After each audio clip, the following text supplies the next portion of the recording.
Ask मुफ्ती तारिक मसूद। सिखों के गुरुद्वारे में जो लंगर मिलता है, क्या मुसलमान इसको खा सकते हैं? देखें, मजहबी रसूमात में किसी की भी शिरकत जायज़ नहीं है। सिखों के साथ दोस्ती भी रख सकते हैं आप, यानी एक एज ए इंसानियत जैसे सबसे अच्छी तरह से मिलते हैं, यानी ये दोस्ती मुराद है मेरी, तो उनसे भी आप अच्छी तरह से मिलें। गिफ्ट भी दिया जा सकता है अगर आपके सिख लोग दोस्त हैं, लेकिन मजहबी रसूमात में शिरकत जायज़ नहीं है। हाँ, गुरुद्वारा में जाना सिर्फ देखने के लिए कि इनकी इबादत कैसे होती है, या वैसे ही यानी कोई मालूमात के लिए अगर आप जा रहे हैं, नॉर्मल आदमी के लिए तो ये भी ठीक नहीं है। नॉर्मल से मुराद आम आदमी, ये नहीं कि एब नॉर्मल के लिए जायज़ है, मतलब ये कि आम लोगों के लिए। लेकिन जिनको कुछ मालूमात लेनी हो या कोई ख़ास हिकमत हो तो वो एक अलग बात है, तो जाना जायज़ है, लेकिन उनकी मजहबी रस्म में शिरकत करने की इजाज़त नहीं है। तो वैसे घूमने फिरने अगर आप चले जाएं तो कोई हरज नहीं है, लेकिन वहाँ जाके लंगर खाना या वहाँ उनकी किसी मजहबी रस्म में शिरकत करना ये ठीक नहीं है। अगर ये लंगर उनकी मजहबी रस्म है, अगर लंगर मजहबी रस्म नहीं है, वैसे ही लंगर बट रहा हो, खा लें, फिर फ्री फोकट की चीज़ मिल रही है तो खाने में क्या हरज है।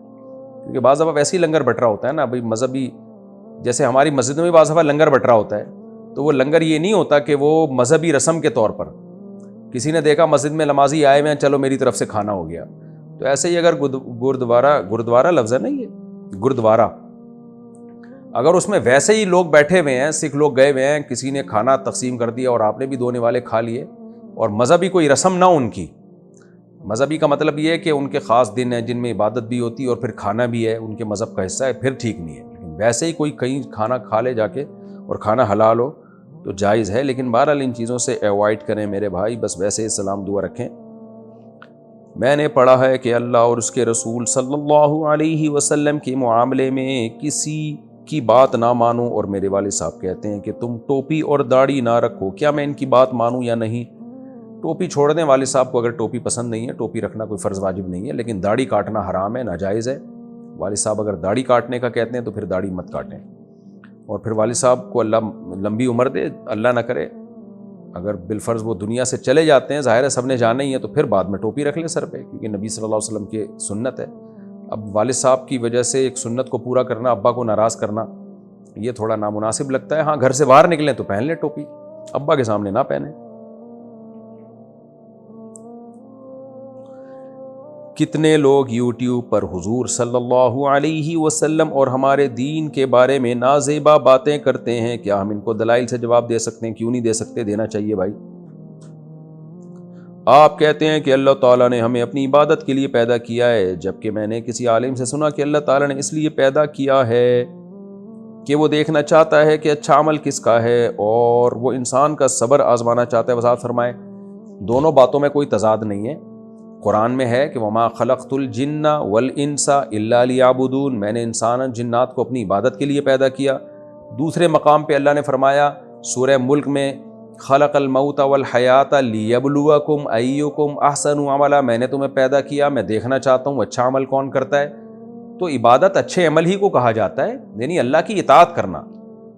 इबादत का मतलब क्या है? अल्लाह की मान के चलना। तो जो भी अच्छा अमल है, रिज़्क़ कमाना भी इबादत है, साइंसी तरक्की करना ताकि मुसलमान कौम तरक्की करे, इंसानियत को फ़ायदा हो, अल्लाह की रज़ा के लिए ये काम करना, ये भी इबादत है। हम गरीबों को पैसा देते हैं, फ़ायदा इंसानियत को हो रहा है ना, लेकिन अल्लाह इस अमल को इबादत करार देता है। तो एक ही चीज़ है जिसको दो मुख्तलिफ अल्फाज से ताबीर किया जाता है। तो मेरी बात में और उलमा की बात में कोई तजाद नहीं है। इबादत करना, नेक अमल करना, एक ही चीज़ के दो नाम है भाई। सुहेल खान जयपुर से, इमाम के पीछे सूरह फातिहा पढ़ सकते हैं? नहीं। उसकी वजह यह है कि रसूलुल्लाह सल्लल्लाहु अलैहि वसल्लम ने इरशाद फरमाया, मन कान लहू इमामुन फ़क़िराअतुल इमामी लहू क़िराअह, जिसका कोई इमाम हो तो इमाम की क़िराअत मुक़्तदी के लिए काफ़ी है। सह्हहुल अलबानी, अल्लामा अलबानी रहमहुल्लाह ने इस हदीस को सही करार दिया। दूसरी तरफ हदीस में आता है कि सही मुस्लिम की हदीस है, इन्नमा जुइलल इमामु लियुतम्म बिही, इमाम को इमाम इसलिए बनाया जाता है कि उसकी इक़्तिदा की जाए। फ़इदा कब्बर फ़कब्बिरू, फरमाया इमाम तकबीर कहे तो तकबीर कहो। वइदा क़राअ फ़अनसितू, क़िराअत शुरू करे तो खामोश हो जाओ। वइदा क़ाल वलज़्ज़ालीन, जब वलज़्ज़ालीन कहे तो क़ूलू आमीन, तो आमीन कहो। तो हदीस में बता दिया कि इमाम ने क्या करना है, तुम्हारा क्या काम है। इमाम का काम है क़िराअत करना, और तुम्हारा काम है फ़ातिहा के बाद पीछे से आमीन कहना। इसी तरह कुरान में आता है कि वइदा क़ुरिअल क़ुरान फ़स्तमिऊ लहू वअनसितू लअल्लकुम तुरहमून, जब कुरान की तिलावत की जाए तो खामोशी से सुनो تاکہ تم پر رحم کیا جائے. اور یہ خطبے کے بارے میں بھی اور نماز کے بارے میں بھی ہے یہ آیت جو ہے. تو ان دلائل کی روشنی میں، اور بعض صحابہ کے بھی سخت فتاوی اس بارے میں، عبداللہ بن مسعود رضی اللہ تعالیٰ عنہ کا، تو ان کی روشنی میں وہ حدیثیں جن سے ہمیں امام کی قرات کا جواز کا پتہ چلتا ہے، یہ حکم کا پتہ چلتا ہے، تو وہ حدیثوں میں تعویل کی گئی ہے، ورنہ یہ دلائل زیادہ مضبوط ہیں. تو یہ دلائل زیادہ مضبوط ہیں، لہذا اس کے مقابلے میں جو حدیثیں ہیں وہ یا تو سند کے لحاظ سے کمزور ہیں یا وہ واجب التاویل ہیں. واجب التاویل کا مطلب جیسے ایک حدیث میں آتا ہے اقرا بہا فی نفسک، جب امام کے پیچھے ہو تو اپنے دل میں پڑھو. تو دل میں کا مطلب کیا ہے کہ اس کے معنی اور مفہوم میں غور و فکر کرو. تو اس طرح سے تمام حدیثوں میں تطبیق ہو جاتی ہے. اور یہ جو حدیث ہے لم یقرأ بفاتحۃ الکتاب لا صلاۃ لمن لم یقرأ بفاتحۃ الکتاب، جو فاتحہ نہیں پڑھتا اس کی نماز نہیں ہوتی. تو پوری حدیث یوں ہے من لم یقرأ بفاتحۃ الکتاب فصاعدا، صحیح مسلم میں الفاظ ہیں، جو سورہ فاتحہ نہیں پڑھتا اور آگے تلاوت نہیں کرتا اس کی نماز نہیں ہوتی. تو ہم کہتے ہیں امام کے پیچھے آپ تلاوت تو کرتے نہیں ہو، فاتحہ کے بعد تو ویسے بھی آپ خاموش ہوتے ہو. تو جو اس حدیث کا مطلب ہے وہ اس حدیث کا بھی مطلب ہے جس میں آتا ہے کہ جو فاتحہ نہیں پڑھتا اس کی نماز نہیں ہوتی. تو اس سے پتہ چلتا ہے کہ فاتحہ نہیں پڑھنے کا مطلب جو امام کے پیچھے ہے حکماً اس نے فاتحہ پڑھ لی ہے، تو امام کی قرات مقتدی کے لیے کافی ہے. مطلب یہ جب امام نے پڑھ لیا تو مقتدی کو بھی یہی سمجھا جائے گا اس نے پڑھ لی ہے. تو ان دلائل کی روشنی میں اس کو ہم جائز نہیں سمجھتے. اب جب یہ میں دلائل دیتا ہوں تو لوگ کہتے ہیں ایکچولی یہ حنفی ہے نا اس لیے ایسی باتیں کر رہے ہیں. تو پھر ایکچولی آپ اہل حدیث ہیں اس لیے آپ ویسی باتیں کر رہے ہیں. پھر تو کوئی اسلام کے دلائل دے تو ایکچولی یہ مسلم ہے تو اس لیے اسلام کے دلائل دے رہے ہیں. اور جو ایتھیسٹ ہے ہم اس کو کہیں ایکچولی یہ چونکہ ایتھیسٹ ہے اس لیے خدا کی نفی کے دلائل دے رہا ہے. پھر تو کسی کی کوئی بات سنی نہیں جائے گی میرے بھائی. تو یہ کہنا کہ یہ حنفی ہیں یہ شافعی ہیں، دلائل سے میں بات کر رہا ہوں. میں کیا ہوں وہ تو میں جانتا ہوں، کس فقہ کو میں حنفی بھی اگر ہوں تو اس لیے ہوں کہ دلائل کی دنیا میں امام حنیفہ کا جو فقہ ہے وہ شورائی فقہ تھا اور وہ بہت مضبوط فقہ ہے. وہ اکیلے امام ابو حنیفہ کی رائے کو فقہ حنفی نہیں کہا جاتا. بہرحال اگر کوئی اس رائے کے علاوہ دوسری رائے کو فالو کرتا ہے تو وہ جانے اللہ جانے. لیکن یہ جو ہمارے ہاں شدت پسندی والا راستہ ہے نا، یہ سمجھتے ہیں کہ بس ہم ہی قرآن حدیث جانتے ہیں باقی تو سارے گھاس کھا رہے ہیں. یہ سوچ کو بدلنے کی ضرورت ہے. جمعے کی نماز غریب کا حج ہے، کیا یہ حدیث صحیح ہے؟ میرے علم میں نہیں ہے میرے بھائی، کسی کے پاس ہو تو ریفرنس کے ساتھ بھیج دیں. ہو سکتا ہے میں نے کب دعویٰ کیا کہ ساری دنیا کی ساری حدیثیں میرے علم میں ہر وقت موجود رہتی ہیں، اور یہ کوئی بھی دعویٰ نہیں کر سکتا. اگر کسی نے قرآن نہ پڑھا ہو تو وہ موبائل فون پر تلاوت لگا کر اس کو سن کر یاد کر سکتا ہے کیا؟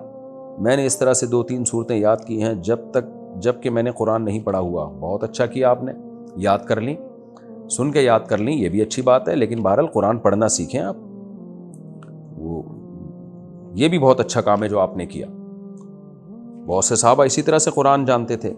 حیدر انصاری انڈیا سے، میں نے 10 سال پہلے کسی سے ادھار لیے تھے. اچھا بھائی، مر گیا ہوگا بیچارہ غم میں، لیکن کسی وجہ سے وہ واپس نہیں کر سکا. سب یہی کہتے ہیں. اب واپس کرنا چاہتا ہوں. قیامت آنے والی ہے اس کا مطلب ہے. ابھی یہ کیا ہے یار؟ ایک تو ان سے بولا PDF میں بھیجا کرو نا یہ مسائل.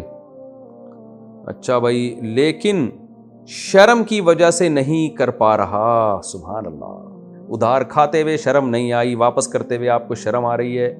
میں آپ کی عظمت کو 50 دفعہ سلام پیش کرتا ہوں کہ آپ نے 10 سال پہلے ادھار لیے تھے، 10 سال تک ادا کرتے ہوئے آپ کو ذرا بھی، بہت معذرت کے ساتھ بھائی، میں نے آپ کا نام لے لیا کیا؟ استغفر اللہ. مجھے پتا ہوتا کہ آگے یہ شرما شرمی والے مسائل ہیں تو آپ کا نام اناؤنس نہ کرتا. بہرحال حیدر بھائی، آپ کو 10 سال تک ادھار واپس کرتے ہوئے شرم نہیں آئی، یعنی ادھار واپس نہ کرتے ہوئے آپ کو ذرا بھی شرم نہیں آئی کہ ایک بندے کا میں نے 10 سال سے پیسہ کھا کے بیٹھا ہوا ہوں، اب واپس کرتے ہوئے آپ کو شرم آ رہی ہے. بس میں یہی جواب میں کہوں گا، آپ کی شرم کو 21 توپوں کی سلامی. آپ بے شرم بن کے ان کو پیسے دے دیں، یہاں بے شرمی کا ثواب آپ کو بہت زیادہ ملے گا. آپ بے شرم بن جائیں، پیسے دے دیں، بولیں یہ بے شرم آدمی تمہیں پیسے دے رہا ہے، تو اس بے شرمی کا ثواب آپ کو بہت ملے گا اس دفعہ. شرم ویسے اسلام میں شرم کا ثواب ملتا ہے، بے شرمی کا نہیں ملتا، لیکن اس موقع پہ بے شرمی کا آپ کو ڈبل ثواب ملے گا.